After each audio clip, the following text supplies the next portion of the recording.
Uhali gani ndugu yangu mpendwa? Awali ya yote na kusalimu katika jina la Bwana wetu Yesu Kristo, na ni matumaini yangu ya kuwa wewe ni mzima wa afya, na kama ndivyo jina la Bwana liendelee kuhimidiwa, na kama sivyo basi ni dua yangu kwa Bwana kuwa hali yako irudi kama zamani. Ndugu yangu mpendwa, nichukue fursa hii kukukaribisha tena katika kozi ya nyaraka za Mtume Paulo kwa Wakorintho, na bado tungali katika Wakorintho wa kwanza. Ndugu yangu, nikusihi sasa uweze kuandaa daftari, kalamu na Biblia ili uweze kupata nukuu ya kile tunachokwenda kujifunza katika siku ya leo. Lakini kama ilivyo ada, nikusihi uungane pamoja nami katika dua fupi ili Mungu aweze kubariki kipindi hiki. Tuombe. Mwenyezi Mungu, muumba mbingu na nchi, jina lako tunalihimidi kwa kuwa wewe ni Bwana wa mabwana. Tunakushukuru kwa afya na uzima tulionao. Ni maombi yetu kwako kwamba uendelee kutujalia afya njema kila itwapo leo, na uendelee kutujalia amani, ikiwa ni pamoja na nchi ambapo amani imetatizika. Tunakusihi Mungu wetu, wewe uwe pamoja nasi wakati huu tunapokwenda kuanza darasa letu tangu mwanzo hadi mwisho, ili tukapate kuelewa na kuweka katika matendo kile tunachojifunza. Tuwie radhi pale ambako tuko kinyume na mapenzi yako, na tunaomba utubariki pale ambako tuko sawa sawa. Katika Kristo Yesu tunaomba na kushukuru. Amen. Asante ndugu yangu mpendwa kwa kuungana nami katika sala hiyo fupi. Leo tunaingia katika sura ya 15 ya kitabu cha Wakorintho wa kwanza, sura ambayo inahusu kiyama ya wafu, au unaweza kusema ufufuo wa wafu. Sura ya 15 ndiyo sura ndefu zaidi katika Biblia inayozungumza kuhusu kiyama ya wafu. Katika sura hii mtume anajikita kujibu hoja ya kwamba hakuna kiyama ya wafu. Kwa hiyo mtume anawasilisha hoja za utetezi ya kwamba kiyama ipo. Anafanya hivyo kwa kuwasilisha ushahidi wa kufa na kufufuka kwa Yesu Kristo, na ushahidi wa maisha ya mitume, pamoja na ushahidi mwingine mwingi ambao tutajifunza. Ili kujifunza vizuri katika sura hii, tutaigawa katika vifungu mbalimbali. Na kwa kuanza, hebu tuanze kuchunguza aya kuanzia ya kwanza mpaka aya ya 8 ya sura hii. Tuanze kwa kusoma kisha tutajadili. Anasema, basi ndugu zangu, na waarifu ile injili niliyowahubiri, ambayo ndiyo mlioipokea, na katika hiyo mnasimama, na kwa hiyo mnaokolewa, ikiwa mnayashika sana maneno niliyowahubiri, isipokuwa mliamini bure. Kwa maana naliwatolea ninyi hapo mwanzo yale niliyoyapokea mimi mwenyewe, ya kuwa Kristo alikufa kwa ajili ya dhambi zetu kama yanenavyo maandiko, na ya kuwa alizikwa, na ya kuwa alifufuka siku ya tatu kama yanenavyo maandiko, na ya kuwa alimtokea Kefa, tena na wale thenashara. Baadaye aliwatokea ndugu zaidi ya 500 pamoja. Katika hao wengi wanaishi hata sasa, ila baadhi yao wamelala. Baadaye akamtokea Yakobo, tena na mitume wote, na mwisho wa watu wote alinitokea mimi, kama ni mtu aliyezaliwa si kwa wakati wake.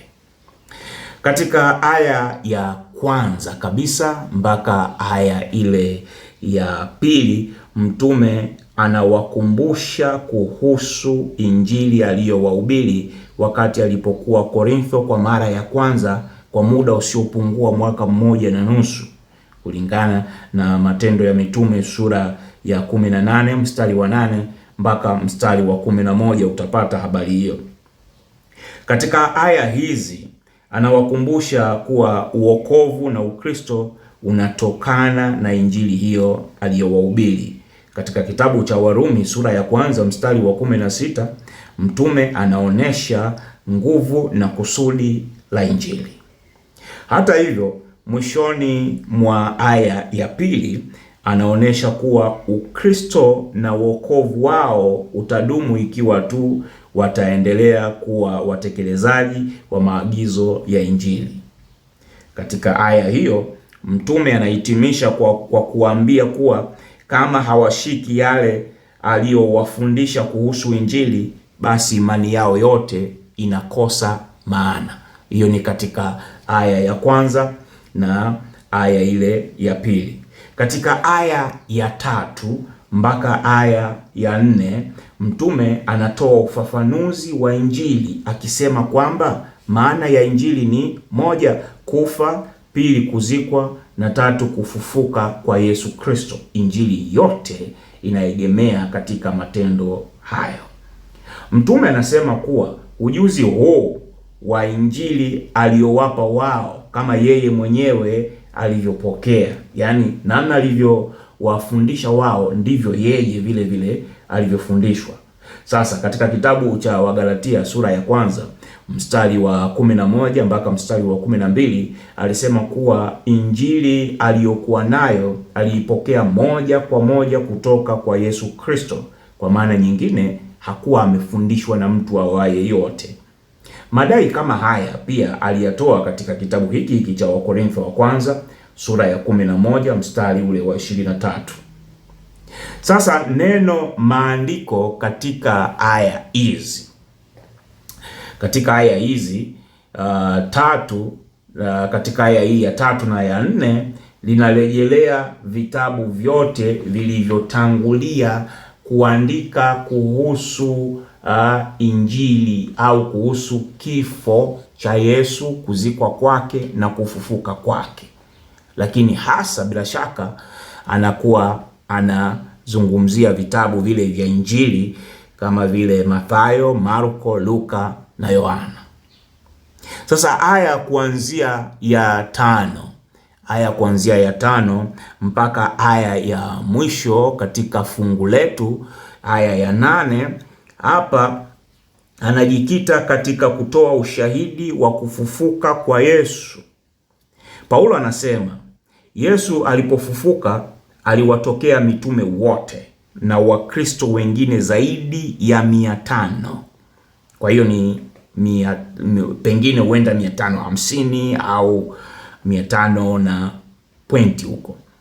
Kwa hiyo anachojaribu kusema ni kwamba ushahidi wa kufufuka kwa Yesu si wa mitume peke yake, bali ni wa watu wengi. Tena baadhi ya watu waliomuona Yesu aliyefufuka walikuwa wangali hai wakati mtume anaandika waraka huu. Kama Yesu angewatokea mitume na watu wachache tu, huenda ingekuwa rahisi kukataa kwamba hakufufuka. Kumbuka, wazee wa Kiyahudi walijaribu sana kuficha ukweli huu kulingana na Mathayo sura ya 28 mstari wa 11 mpaka wa 15.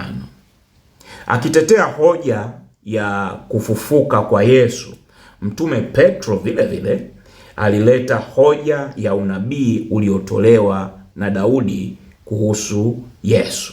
Hebu tusome katika kitabu kile cha Matendo ya Mitume sura ya 2 mstari wa 24 mpaka mstari wa 35. Matendo ya Mitume sura ya 2 mstari wa 24 mpaka mstari wa 35.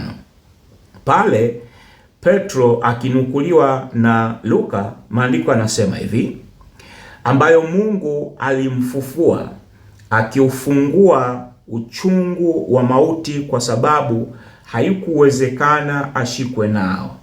Maana Daudi ataja habari zake, na alimuona Bwana mbele yangu siku zote, kwa kuwa yuko upande wa mkono wangu wa kuume, nisitikisike. Kwa hiyo moyo wangu ukapendezwa, ulimi wangu ukafurahi, tena mwili wangu nao utakaa katika matumaini. Kwa maana hutaiacha roho yangu katika kuzimu, wala hutamtoa mtakatifu wako aone uharibifu. Umenijuvisha njia za uzima,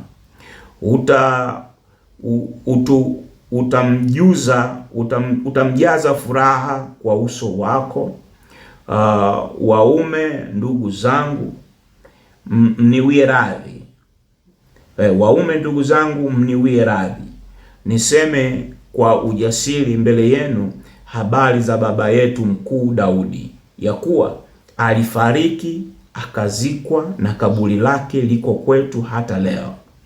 Basi kwa kuwa ni nabii, akijua ya kuwa Mungu amemwapia kwa kiapo ya kwamba katika uzao wa viuno vyake atamketisha mmoja katika kiti chake cha enzi, yeye mwenyewe akitangulia kuyaona hayo, alitaja habari za kufufuka kwake Kristo, ya kwamba roho yake haikuachwa kuzimu, wala mwili wake haukuona uharibifu.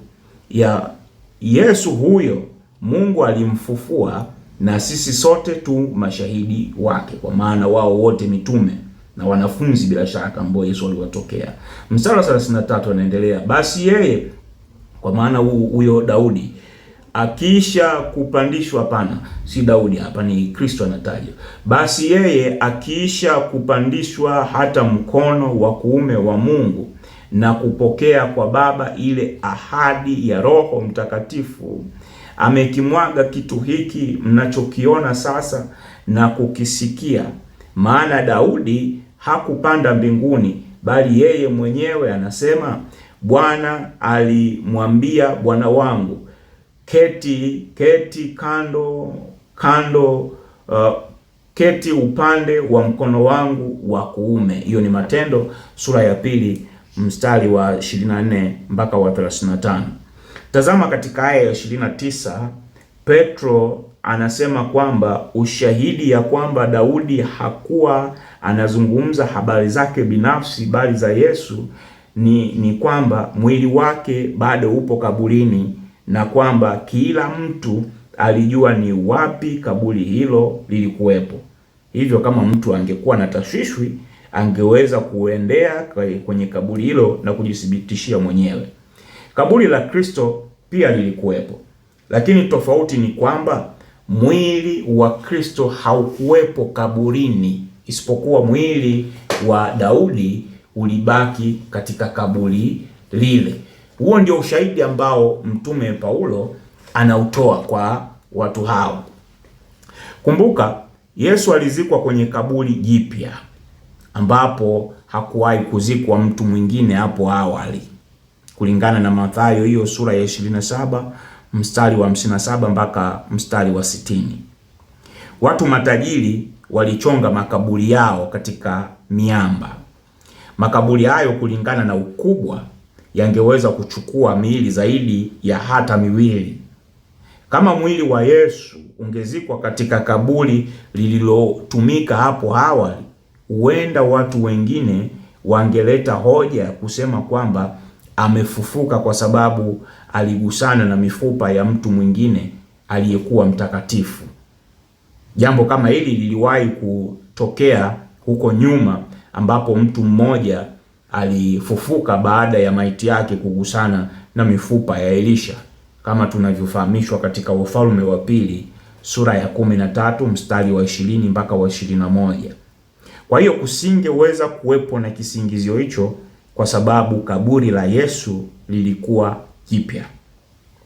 Ushahidi mwingine ya kwamba Kristo amefufuka ni nguo alizozikwa nazo. Yohana sura ya 20 mstari wa 5 inasema kwamba Yohana aliona vitambaa vya sanda, lakini hakuuona mwili.